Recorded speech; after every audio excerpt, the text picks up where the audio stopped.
Joining us now for more on the travel ban and the budget proposal that was released today is our political analyst, Brian Sobel. Brian, what does the budget, let's start with that. What does the budget say about President Trump's priorities, and what are the chances it will pass? Well, whether you like the budget proposal or not, it is exactly what Donald Trump talked about on the campaign trail. He wanted to increase the defense spending. He wanted to provide more security to the United States, and he wanted to take care of our veterans.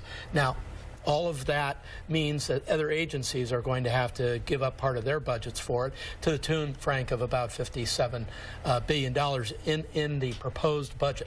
There's a lot in the budget. There's a lot to pick apart. It's being called one of the most conservative budgets ever. It calls for, like you said, slashing a lot of programs and making big cuts to agencies like the State Department, the EPA, and Health and Human Services. The argument is, hey, we just don't have the money to pay for all of that stuff.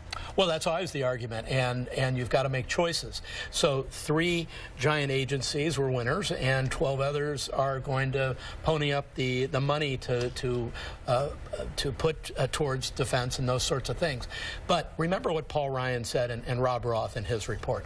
This is the beginning. It is. This goes on every budget, and now let the games begin. Let's talk about the travel ban. It's been struck down now, both versions. By judges, has been put on hold. At what point does Donald Trump say, all right, I give up, or is he going to just fight this all the way to the U.S. Supreme Court? Well, my sense is that he will never craft now, we've seen it twice, he will not be able to craft a travel order that won't be struck down.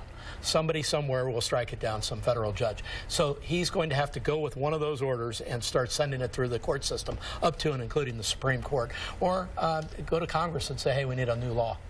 Those judges in Maryland and Hawaii said they based their rulings on comments the president made during the campaign trail. Will those hold up? Well, that's the question. You know, if both of those decisions talked about, you know, Donald Trump said on the campaign trail, you know, Muslims should be banned and that sort of thing. Well, to me, that's something to think about, but it also is not part of an order per se. I mean, the order is the order, and that order is carried out by a whole lot of other people. So it was a very interesting set of circumstances to hear them talk about what the candidates said on the campaign trail. Okay. Brian, we'll talk to you more at 6. Absolutely. All right, Thanks, see you Brian. then.